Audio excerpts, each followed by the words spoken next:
Hey everyone, this is David Brown with the migration update for April 6th, 2022 from the Braddock Bay Hawk Watch.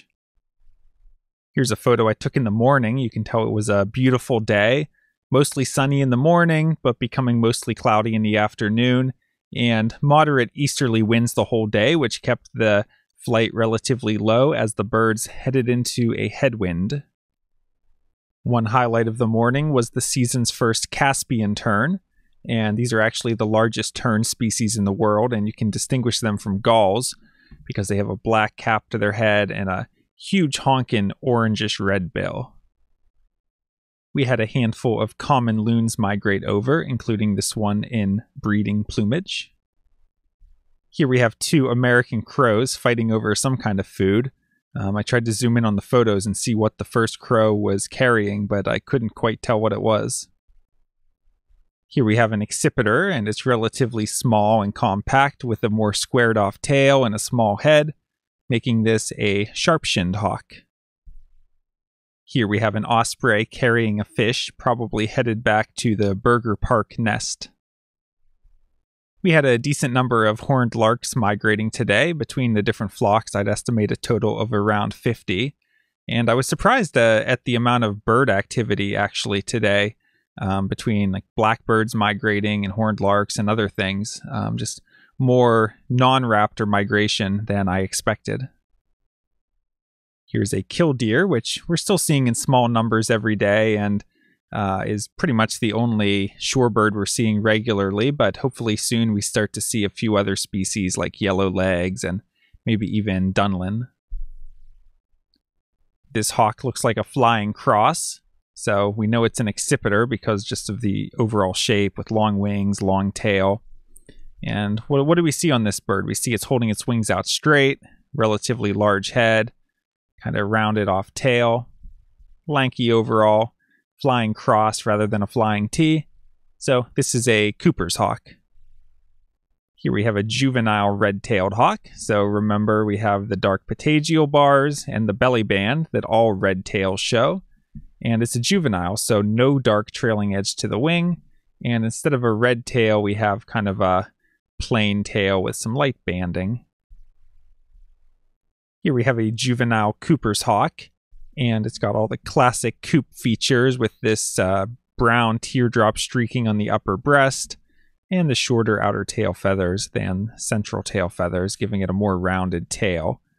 Now, if you only got a quick look at this bird, you might mistake it for a northern goshawk because we see it does have a bit of a white eyebrow above the eye, and the streaking does go down pretty far, but this is a Cooper's hawk. A goshawk would actually show the streaking all the way down onto the undertail coverts here, which we see are plain white on this bird.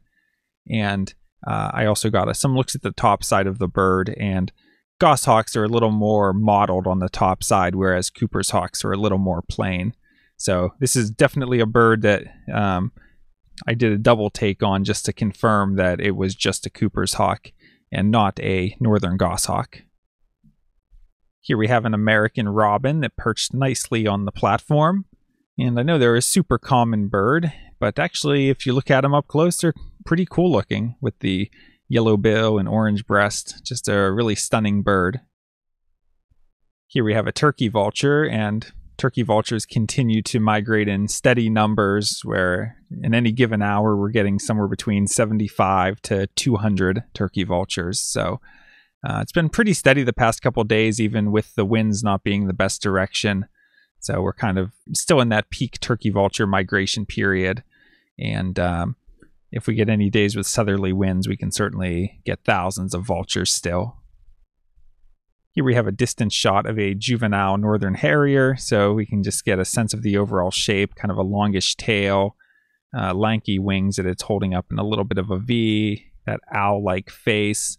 And we know it's a juvenile just because of how plain it is underneath, no streaking at all on the upper breast. Here we have an osprey, and this is probably a female. The females tend to be more heavily marked in this necklace, they call it, or just this upper breast patterning. And actually, I've heard a story that Hawk Mountain experimented with trying to collect data about ospreys, telling males from females based on using this as a field mark. But it turned out that they either discovered that it wasn't a reliable enough field mark because of overlap, or it was too hard to judge in the field, so they gave up on that idea. But I like those kind of things, experimenting with new things in hawk watching. It's always interesting. Here we have a female American kestrel, and we can tell females just by this overall brown coloration on the top side. The males are more distinct with some orange on the back and some blue on the wings, but the females are just kind of brownish overall. Here we have another juvenile Cooper's hawk that was going low over the marsh. And actually on this one as well, we can see a bit of that white eyebrow. So that's a field mark that people usually associate with northern goshawks, but definitely there are some Cooper's hawks that show that mark. So that's not a definitive field mark. You need to use more field marks when identifying northern goshawks. And here we have an adult Cooper's hawk, and this one was big, so probably a female. You can just see huge head. Outer tail feathers are a lot shorter than the inner tail feathers. Just kind of a big flying cross of a bird. We know it's an adult because of this orange barring on the underside. And if we take a look at the eBird checklist, 63 species today. So still a decent day, not as many as yesterday, but still getting good variety even when the winds aren't the best. And if we look at hawk count for the migrant raptor totals for today, we see we had 626 turkey vultures, 4 osprey, 4 bald eagles, 4 northern harriers, 8 sharp-shinned hawks, 5 Cooper's hawks, 9 red-tailed hawks, 20 American kestrels, and 1 merlin for a total of 681 migrants. And I forgot to list it here, but the only new species for the season was just the 1 Caspian tern.